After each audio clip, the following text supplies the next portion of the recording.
All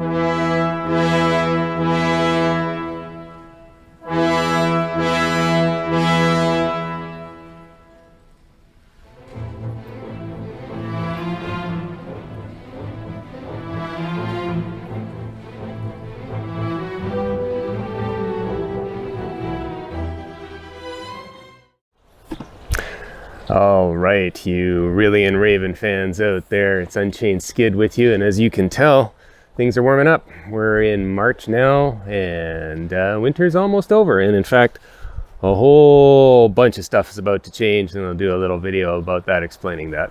But here we are. Got my new mic, so even though it's windy, maybe you can still hear me for this one, so that's fine. We're in the backyard for this one, for the very last installment of the Rhylian Raven, Chapter 13.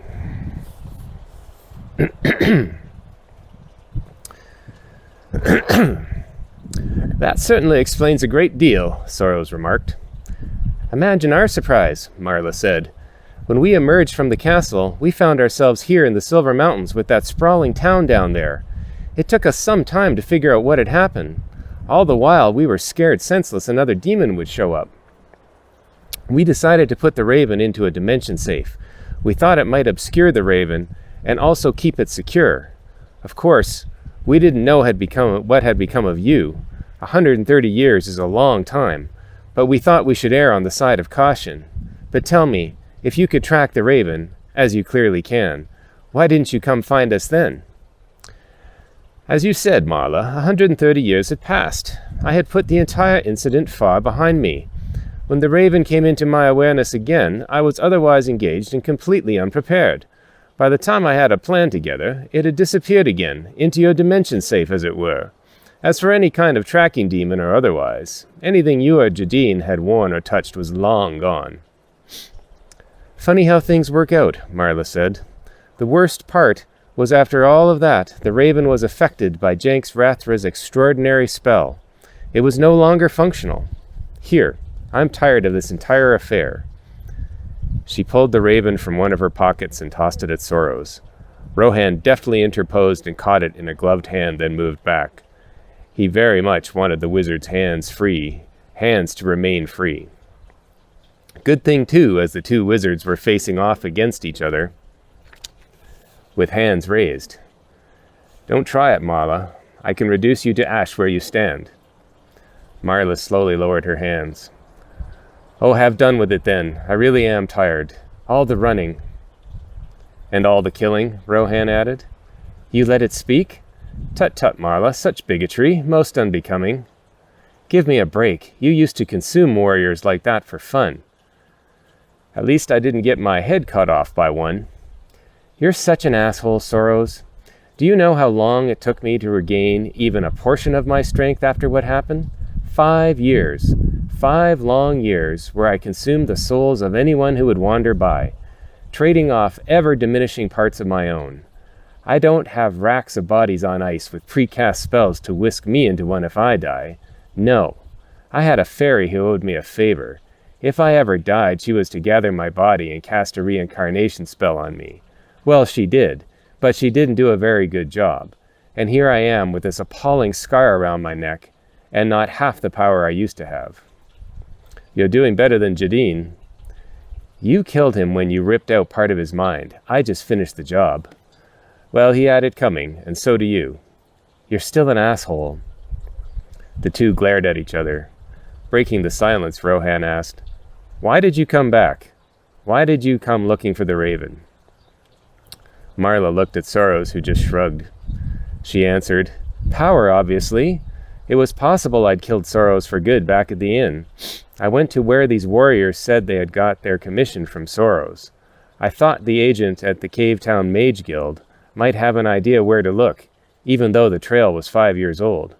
It turns out the Raven had been there all along, sitting beside some idiot warrior's bunk. Then by the time I tracked him down, he'd already disposed of it in the caves. Fool! Good men died because of what you did. They didn't deserve that, Rohan said. Well, good men die all the time that don't deserve it. You really are a callous bitch, Rohan spat. You should really look more closely at who you're standing next to and helping to defend, Marla rejoined. How much is he paying you? What does it take to buy your sense of justice, little warrior? As Rohan stood silent, Marla spoke to Soros. Do you know how hard it was to find that thing down there? Thankfully, it was on the first level, but any kind of generic tracking spell would only extend 30 feet. I had to go over most of the entire level. Soros, there are some strange things down there. So you mentioned. When I came out, I saw your agent right away and knew you were still alive and nearby. I just decided to come up here and wait for you. Like I say, I'm tired. Me too, Soros sighed. Soros, just look at you now. You're out in the world again, casting magic, finding power, living life. You're like your old self, the wizard I first married. Soros. She paused and took a step towards him, coming down off the dais. Come with me. Let's get to the bottom of the caves together. There is incredible power down there. Janxrathra himself may be down there, waiting for what? For what purpose? Who knows? But it would take all our power to find out. I can't do it alone, but we could do it together. Soros started taking a step towards Marla, but found Rohan's hand on his arm. He looked menacingly at the hand, and Rohan quickly removed it. Rohan said, Surely you don't trust her after all that's happened. I trust that she's sincere about pursuing power in the caves. Because of her, my friend is dead. There needs to be an accounting. Rohan, I'm the last man to come to for justice. What Marla has said about me is true. I have committed atrocities that would immolate your mind just to hear them. For what it's worth, I regret your friend had to die. Now let me pass. Soros began walking towards Marla. Tell me, Marla, do you still love me? Marla walked towards Soros. I never really stopped. As they approached each other, they both lifted their arms to embrace, but just before touching, Soros flung out some dust he'd kept in a secret wrist pouch. She stepped back in surprise, but upon her first intake of breath, she fell forward unconscious. Soros caught her and laid her down gently on the floor. What did you do? Rohan asked, running up. Oh, a little something I picked up from an assassin friend. Sleeping powder. Non-magical, totally natural, very fast-acting. Oh, and look at this, the white-haired wizard said, rolling up the witch's right sleeve. A hidden small dagger. He sniffed the blade carefully. And poison, too. He shook his head. Tediously predictable. For a moment there, I thought you'd lost your mind. For a moment I had. She is a hell of a woman, and I did love her dearly. I had to see her again, but you can never go back. And you should never try. Soros sighed. Still, I would be lying if I said I won't miss her. Are you just going to kill her? Rohan asked, while she's helpless on the floor.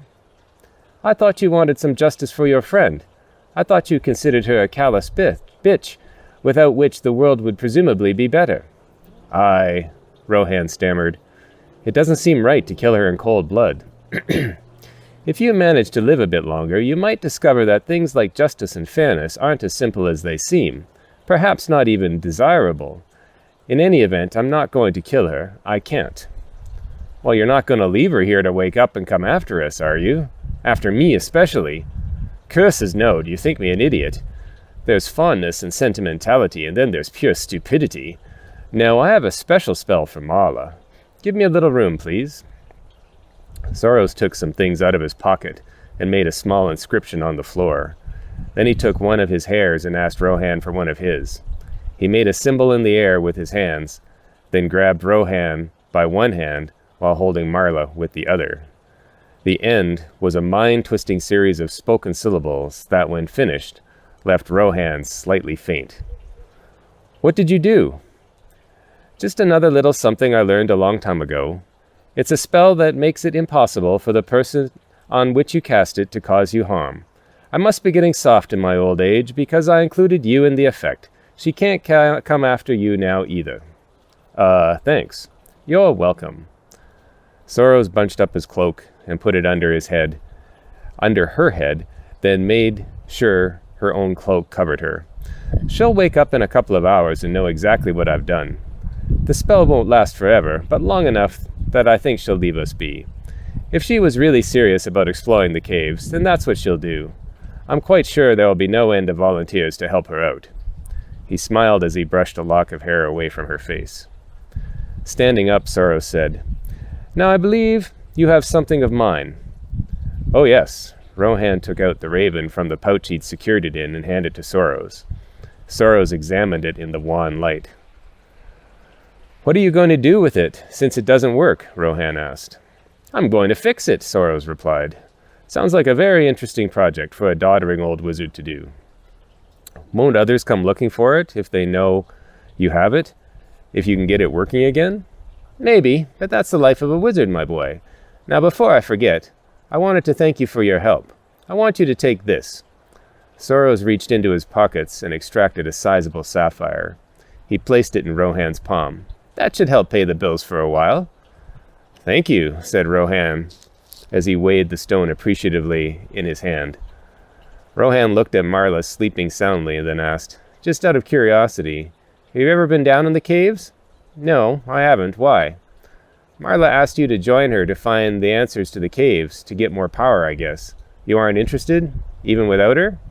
"I met him once, you know." "Who? Janxrathra?" "Yes." "And?" "And there you go. Now let us leave this place." Soros began walking. As they passed the open front portal, Soros asked, "Do you think the spirit of your friend is satisfied?" "Who can tell?" Rohan replied. "I don't even know if there are spirits, but an answer is an answer. I guess that's all there is." "I think there may be hope for you yet. Well, time to go. Maybe our paths will cross again, Rohan. Until then, farewell." With the twist of his wrist, Soros disappeared, and a small clap of thunder broke the stillness of the night. "Bloody wizards," Rohan uttered. He looked back briefly at the old castle, then walked the path down to Cave Town. The end. Thanks for joining me. My backyard.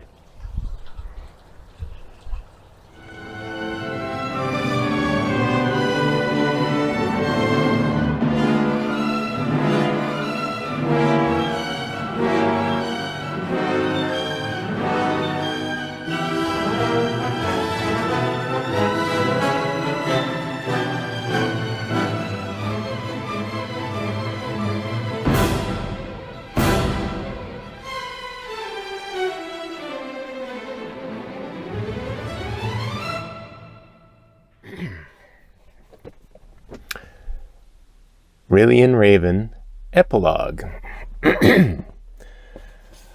Rohan set his mug down after taking a sizable pull. And that was the end of that. I haven't seen either of them in weeks. I took Shade's ring to the local thieves guild to put his affairs in order and got the money from his account. What do you think of that story, Flynn? Well, that's quite the story, all right. Still, I've heard even stranger around here. Flynn spit into a glass and polished it with a rag. Flynn, you are a difficult man to impress. Yeah, well, you know, that's just like your opinion, man. What did you say? Never mind. So what are you going to do with your newfound riches? I was thinking of slowing down for a while. I'm tired of the mercenary life. Really? What will you do to keep busy? You'll need to do something. Oh, I have a line on something that will keep me occupied that isn't too strenuous, and I was thinking about trying my hand at writing. What, like scribing? No, writing stories. Okay, but do you really think anyone will want to read stories written by an old warrior? Rohan just smiled and finished his ale.